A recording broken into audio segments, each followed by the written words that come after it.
although I'm sure they'll take advantage of it. I see they're driving a lot of cars into the U.S. to try and avoid the tariffs, and they're taking advantage of it a little bit. But they called me, they asked me, they said, could they have a little bit of help? And I decided, they're American companies, USMCA, and I let them have that. But this really kicks in, the reciprocals, kicks in on, let's see, I guess the 2nd. And I wanted it to be the 1st so badly. It just didn't want to be on April Fool's Day. So I made it the 2nd. That's going to cost a lot of money. That one day is going to cost a lot of money, but that's okay. But I don't see it. I don't see anything. I see good reports. I think we're going to have good numbers from the beginning. Now, globalists won't love this because this brings jobs back to America. So if they're coming back to America, maybe you'll lose some in other parts of the world. But the other parts of the world have done very well, and they'll continue to do very well. But I think the United States is going to be doing record business. We'll bring a lot of those 90,000 factories that have been lost over the last number of years. It's been, it's hard to believe. 90,000, think of what 90,000 is. 90,000 plants and factories are gone. We're going to bring back many of those plants and factories. One day the tariffs are on, the next day they're off. Right now the markets, as you know well, prefer stability. Are you done going forward with the pauses and the carve-outs? Is that it for those? There'll always be changes and adjustments, and you can't just. I could have, for instance, told the American car companies, "No, I'm not going to give you anything," and then you wouldn't have had to say, "Well, they're getting a little extra." It's just a little bit of a 1-month reprieve. They're very happy about what's happening. They won't have to go across borders, and you see the zigzag, and you have a fender made in Canada, you have something else made in Mexico. We don't want that. We want it made here. But there'll always be some modifications. I mean, if you have a wall in front of you, sometimes you have to go around the wall instead of through it. But I think very little. I think very little. On occasion, if we can do something, we want to help companies. We want to help companies create jobs. So I could have left that, and you wouldn't have had a minor change. Instead, I was asked by the real majors, the big majors, if they could do this. And I said, yeah, I'll do it. I want you to produce a lot of jobs. And numerous of the people, actually all of the people I spoke to have already been, they're very much on the way to already doing it. That's why you have auto jobs increase. And the man, I don't know him, Sean Fain, I don't know him, and I did great, as you know, with the auto workers, with the Teamsters, with unions. I did fantastically well, best numbers ever by a Republican. And I have a lot of respect for those people. But Sean Fain, who I don't know, but wasn't a supporter, although the auto workers were big supporters. I watched him last night, and he said, Donald Trump is absolutely right on tariffs. He said, what he's doing on tariffs is an incredible thing. And it's about time somebody had the guts to do it, because we're going to save auto manufacturing. And I said to people when I was campaigning, you're going to have so many auto jobs, you're not going to believe what's going to happen. We're going to load up Michigan. I won the state of Michigan, as you know. And part of the reason I won it was I got a lot of auto workers that voted for me, Detroit, et cetera. But I think people are going to be very surprised. Yes? Thank you, Mr. President. You mentioned in your remarks chips manufacturing, how a significant percentage is now in Taiwan. You also mentioned it in your address to Congress. And you called on Congress to overturn the CHIPS Act, which had bipartisan support in the last Congress. Why would you like to see this particular law overturned, Mr. President? Because it's hundreds of billions of dollars, and it's just a waste of money. Now, some people have already taken the money and used it. Actually, it's very hard to qualify because they go by race, they go by gender, they go by all sorts of things. Nobody's ever seen anything like it. You won't be able to find those people. So I don't even think anybody can qualify. They have so many different categories in order to qualify. You have to have so many of a certain race, a certain gender, a certain this, a certain, and I don't think they can qualify, but if they take the money, they better qualify because they'll be watching them. But it's a tremendous waste of money. I didn't give the greatest chip company in the world, one of the greatest companies, I didn't give them 10 cents. They came here because of tariffs, because they didn't want to pay the tariffs. And they also came here because they like the results of the election, because they know that I'm very pro-business and pro-jobs. I mean, I'm pro-business, not for business sake. I'm pro-business because of jobs, because business is producing the jobs. Okay? President, on Russia, if I may, President Putin is bombing Ukraine. Yeah. Do you still believe him when he tells you that he wants peace? Yeah, no, I believe him. I believe him. I think we're doing very well with Russia. But right now they're bombing the hell out of Ukraine, and I'm finding it more difficult, frankly, to deal with Ukraine. And they don't have the cards. They don't have the cards. As you know, we're meeting in Saudi Arabia on sometime next week, early. And we're talking. I find that in terms of getting a final settlement, it may be easier dealing with Russia, which is surprising because they have all the cards. I mean, they're bombing the hell out of them right now. And I put a statement in, a very strong statement. Can't do that. You can't do that. Mr. President, We're trying to help them. And Ukraine has to get on the ball and get a job done. Michael, could you come up here? I see Michael back there. Yeah, good. I'm glad. He's traveling all over the world. I just saw him come in the door. Could you give a little definition of what's going on, please? Sure. Well, the president has been crystal clear, and he's been clear to all sides. The fighting has to stop. Both sides need to get to the table. We had a good engagement. Both leaders have said only President Trump could do so, and only he has been able to do so. We had an initial engagement with the Russians. The Ukrainians had a great opportunity to bind our economies together through that mineral deal. Unfortunately, that didn't go so well, but we think we're going to get things back on track. Secretary Rubio, myself and Ukrainian delegation will be meeting in Saudi Arabia next week to get these talks back on track, get the ceasefire in place, and drive peace home under President Trump's leadership. I think both parties want to settle. I think if I wasn't president, this war would have had no chance of settlement, zero chance. But I think we're going to get it settled and stopped. We got to stop. They're losing on average 2,000 soldiers a week. That's a lot of soldiers. Do you agree, Peter? It's a lot of soldiers on both sides. I agree. Do you, Mr. President, think that Vladimir Putin is taking advantage of the U.S. pause right now on intelligence and military aid to Ukraine? No, I actually think he's doing what anybody else would do. I think he wants to get it stopped and settled, and I think he's hitting them harder than he's been hitting them. And I think probably anybody in that position would be doing that right now. He wants to get it ended, and I think Ukraine wants to get it ended, but I don't see it's crazy. They're taking tremendous punishment. I don't quite get it, but I suspect, Michael, he probably wants to get it ended. He does, Mr. President. The Russians are taking incredible losses on the front. As the president has said, this is a meat grinder of people, of material, of national treasure, and no one else has any solutions except to let this war continue forever. But I'll add, the president has had multiple conversations and a visit from President Macron of France, Prime Minister Starmer of the United Kingdom. We have the NATO Secretary General coming next week. We have this meeting with the Ukrainians. We've had it with the Russians. All of this in the president's first month in his leadership.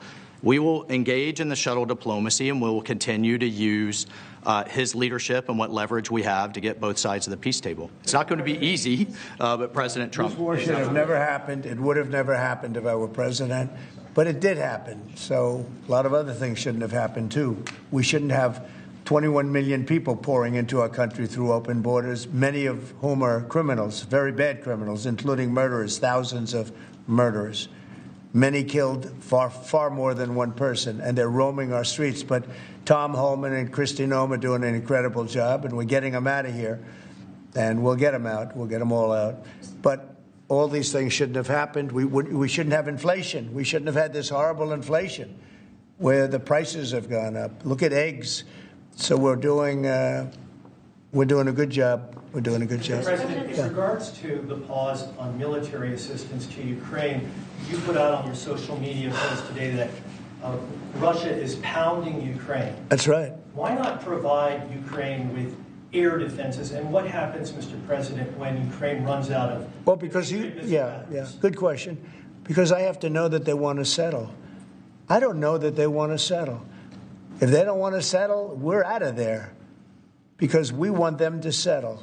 And I'm doing it to stop death, more important than anything else. Secondarily, way down the line is the money. So we're in for $350 billion, and Europe is in for $100 billion. They should be in for the same or more than us. And, you know, I watched over the last week or so what's going on in Europe. This thing could end up in World War III if we don't get it settled. This could really end up in a World War III. We got to get it settled. So on Iran, how confident are you that the Iranians will negotiate with you? And is Israel on board with this outrage? Yeah, I saw the hostages the other day. They came in, people that were not young, some young and some older, much older. And they gave, it was hard for them to do it, actually. They gave statements as to what happened. I was asking, what happened? How was it? I said, did you see anybody in there that was kind, like out of the hundreds of people that you were seeing, Hamas? Did some of them wink at you and say, don't worry, you're going to be okay, or give you a piece of bread, or no? I said, were there any people that were, like, kind? I was shocked. The answer was nobody. There was nobody. Just the opposite. They'd be slapped and punched. One man broke his ribs. He couldn't breathe for a month. It was brutal. I was so surprised. Could you think there'd be a couple of people that would be kind, that would say, you're going to be okay? But they had none of that. It's pretty amazing. Brian? Thank you, Mr. President. He's a kind person. Well, according to Although not to Zelensky, he wasn't. Well, you know what, that's another But to Trump, he's conversation. been good. Yeah. Go ahead, Brian. Nice tie, by the way. We coordinated. Like yours too. Two questions. One on peace. Why don't you think any other European countries are offering a peace deal? It seems like no one's come to the table for peace except for you. Yeah.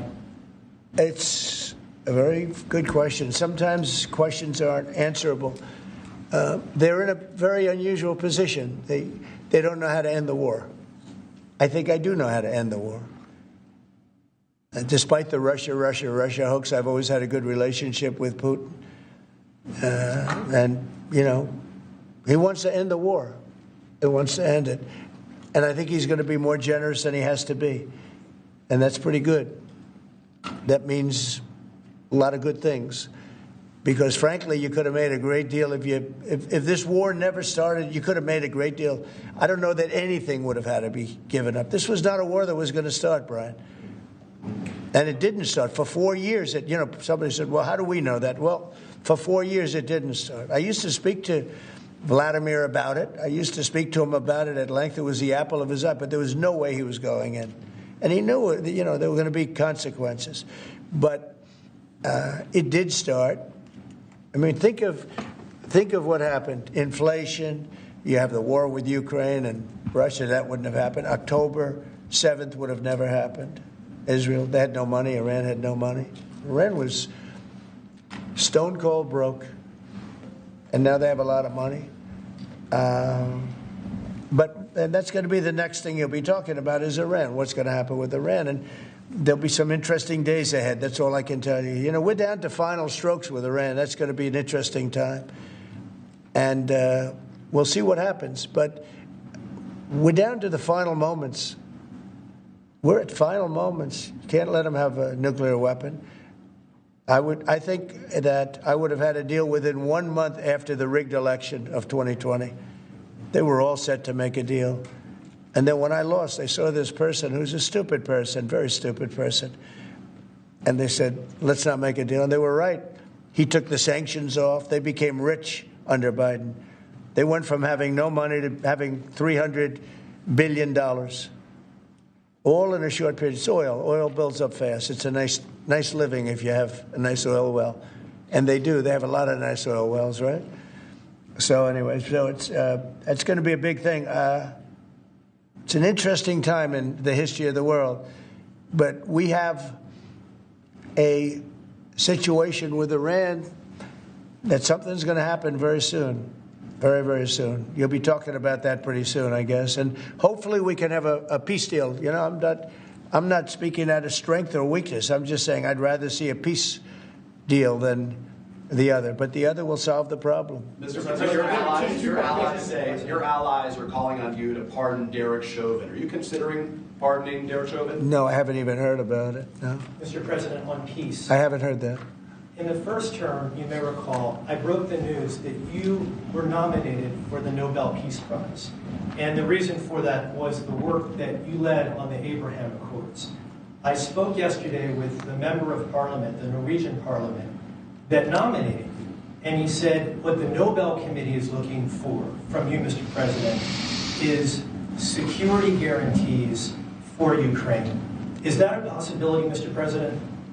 So before I even think about that, I want to settle the war, get it finished. Because if I'm not here, nobody's going to settle it. And President Macron has said that, and everybody said that, the prime ministers and presidents. We're pushing very hard. That's all I'm thinking about now. As far as the question about security later, that's the easy part. The hard part is getting it settled. We got to get them.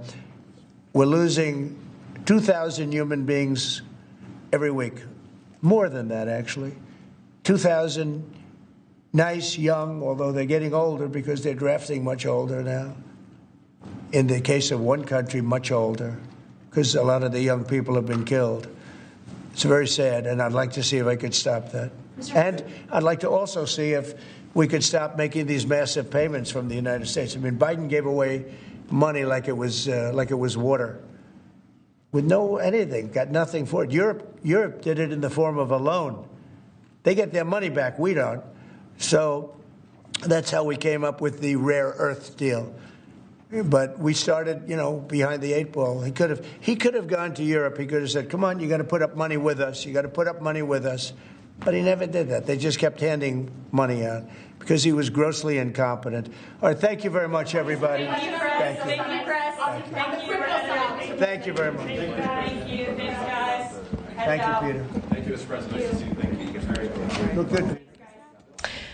Well, there you have it. Never a dull moment in the Oval Office as of late. President Trump speaking from the White House, taking time to answer questions from reporters and address several topics. He spoke about delaying tariffs on products from Mexico and Canada that fall under the USMCA, saying the tariffs will be delayed until April 2nd.